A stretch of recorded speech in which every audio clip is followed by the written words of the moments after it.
Practice, qualifying. I think we got a pretty decent pace. So, doing a key for you out here.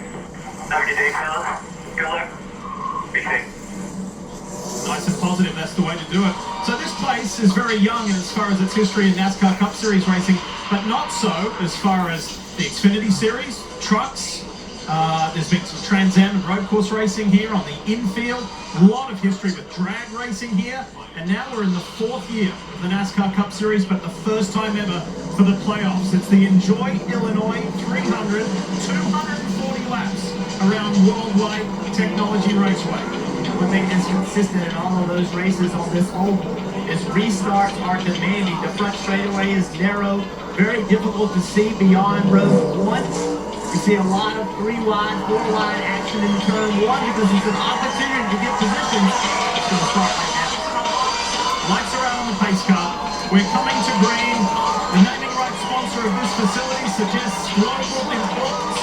So let's see, let's find out who's going to put in a world-class performance today in St. Louis.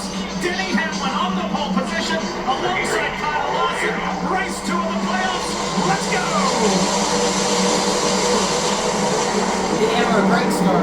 Nice start, Hamlin. Here comes Ross Chastain. You will see multi-lane racing today, and Chastain is the first one to show us that. Briscoe on the inside of him. Hamlin leads down the back straight.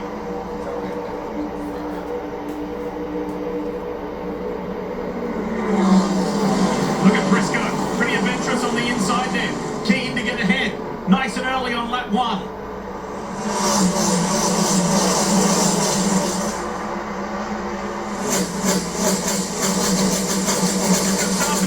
Jeff, this is the first time he's led laps at this track. Yeah, great launch. Controlling the restart. Kyle Larson got really aggressive on the exit of 2, ran up to the outside lane to block the run coming from Chastain. Shows you how aggressive drivers are going to be to protect track position once they have it.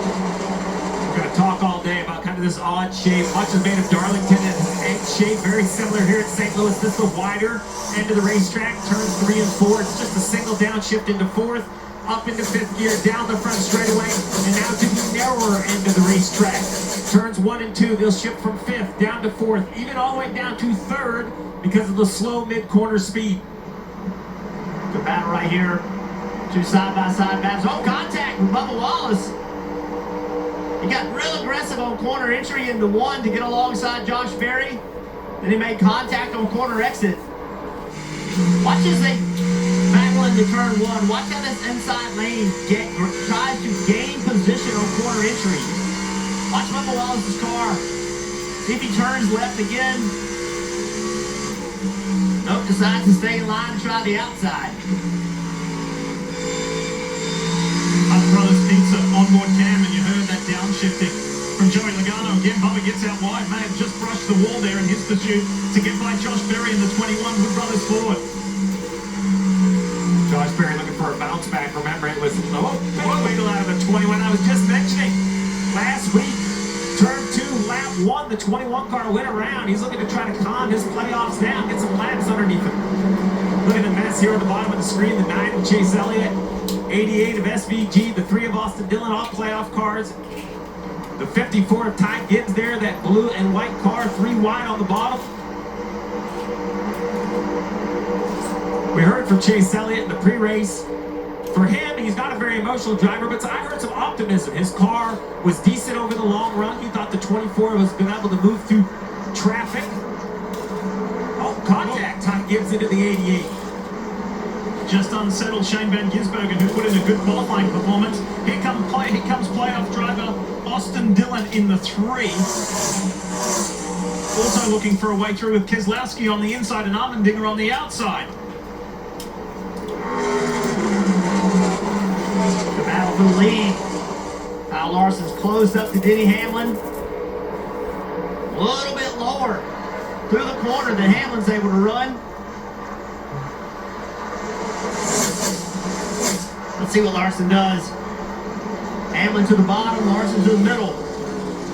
I think this cruise, Steve, will even get wider than where Larson is right now as this race goes on. Good forward momentum on corner exit. Yeah, you see what that wider exit Remember does last with the time straightaway I said speed. it was, the 5 Denny probably Hamlin going and to Ross bottom. Chastain The 11 had will a block the top. rivalry here, and also these two also had a rivalry here. The opportunity to get to his quarter panel. I think that's all Kyle Larson will need to Don't let Hamlin run you into the wall again. Momentum around the track for the 5 car. Center of the corner speed is impressive. Now for the lead. Here we go, baby.